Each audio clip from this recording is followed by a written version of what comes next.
여러분, 우리가 사도 바울의 말씀을 한번 읽어보면 에베소 4장 26절, 27절 이렇게 기록합니다. 분을 내어도 죄를 짓지 말며 해가 지도록 분을 품지 말고 마귀에게 틈을 주지 말라. 여러분, 우리 안에 분노하는 마음, 화나는 마음이 있다 하더라도 그것으로 죄를 짓지 말라는 겁니다. 죄를 짓는 자리까지 가도록 우리를 이끌어가는 사탄의 생각으로부터 하나님의 은혜 자리에 거하는 사람이 되라는 겁니다. 그리고 죄를 짓지 않을 뿐 아니라 분을 품고 하루를 넘기지 말고 그것으로 인해 마귀에게 틈을 주지 말라는 겁니다.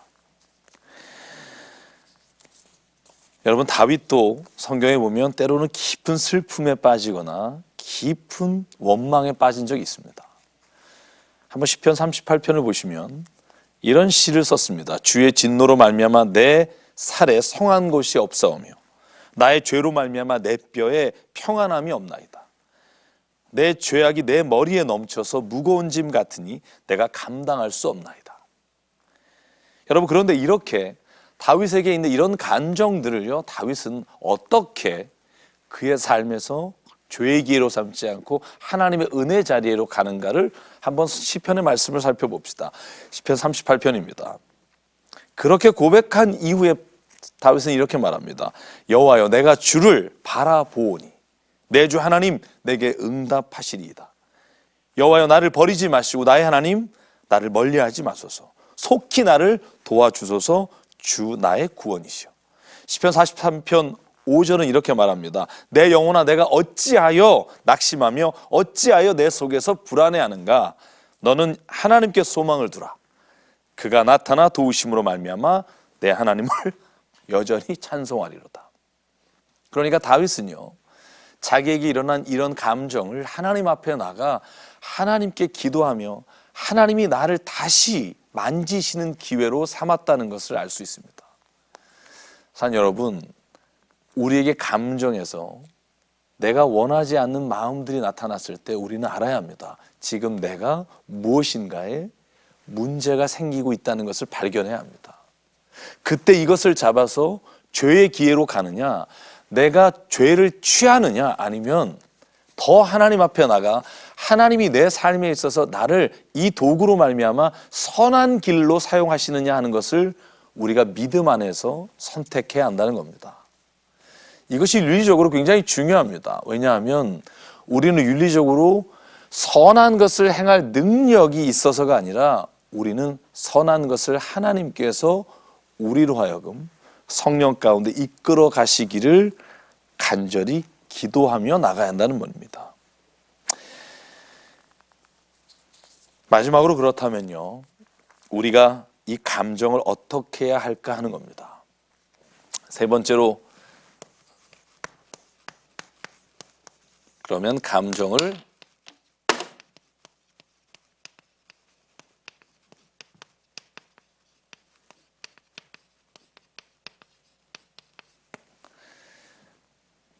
그러면 어떻게 다루어야 하는가, 이 문제를 말씀드리려고 합니다. 여러분, 우리에게 어떤 감정이 나타납니다. 기쁜 감정, 또한 슬픈 감정, 혹은 내가 원망하는 마음, 혹은 내 안에서 누구를 미워하는 마음. 여러분, 이 마음이 일어났을 때 감정 자체에 집중하지 말아야 합니다. 내가 믿는 사람이 어떻게 이럴 수 있을까라는 것 때문에 더 자괴에 빠지고 더 내 스스로가 낮은 자존감으로 가는 것이 문제입니다. 성경은요, 우리가 그 감정이 찾아왔을 때 이것이 왜 나에게 지금 찾아왔는지 하나님 앞에서 내 자신을 바라보라고 말합니다. 우리가 그 감정을 통해서 하나님께 더 가까이 가서 이 감정을 통해 주님이 무엇을 오늘 나에게 말씀하시는가를 내가 하나님 앞에 구하는 기도가 필요하다는 겁니다. 내가 예수를 믿는데 왜 이런 감정이 있는 걸까? 왜 없어지지 않는 걸까? 이렇게 생각하지 마십시오. 죽는 날까지 그 감정은 없어지지 않습니다. 왜냐하면 그 감정은 하나님이 우리에게 이 세상을 창조하시면서 주신 선물이기 때문입니다.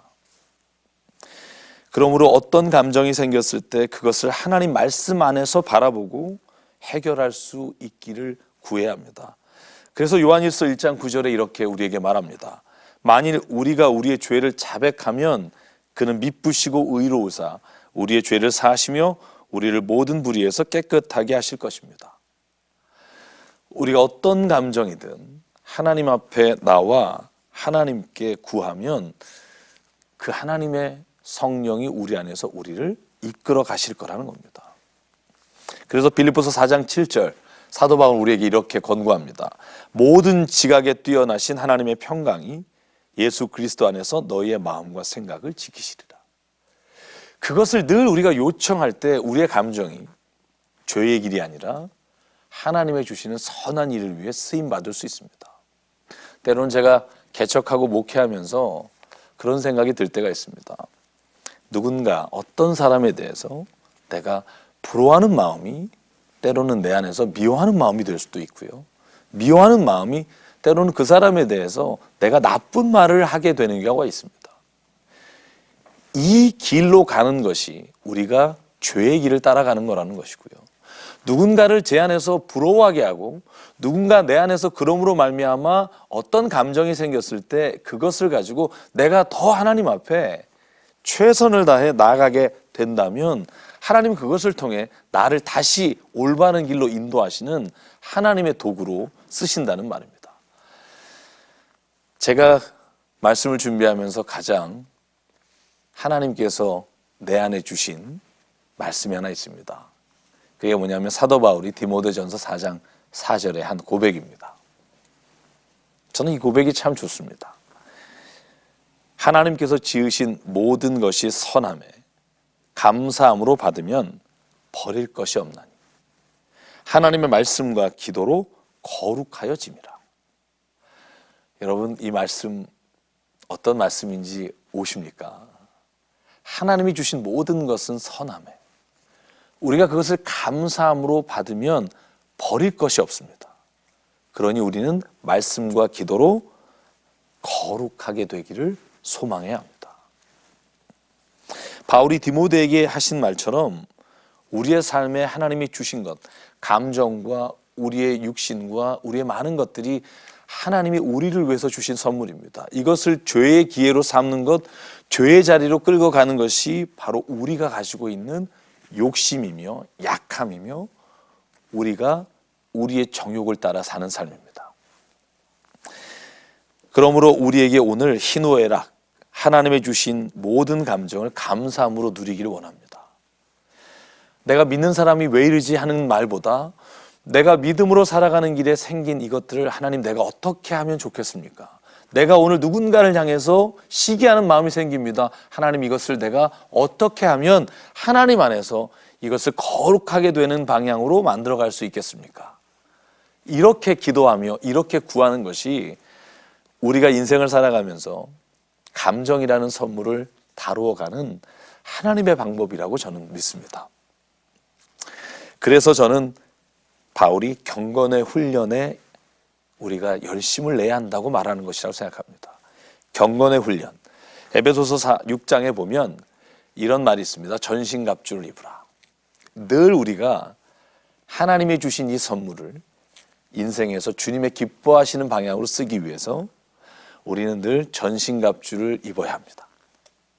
우리의 머리에는 구원의 투구, 의의 흉배, 진리의 허리띠, 우리 말씀과 성령의 검, 우리 믿음의 방패, 평안의 신, 우리의 모든 머리부터 발끝까지 하나님의 말씀과 하나님의 은혜가 우리로 하여금 하나님의 주신 그 감정의 선물을 하나님의 뜻을 따라 사용할 수 있도록 이끌어 가시는 하나님의 능력과 하나님의 힘이 될 줄 믿습니다.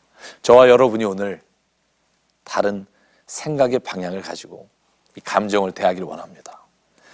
하나님의 말씀에 비춰서 우리가 이 감정을 하나님의 선하신 뜻을 위해 사용하게 되기를 원합니다.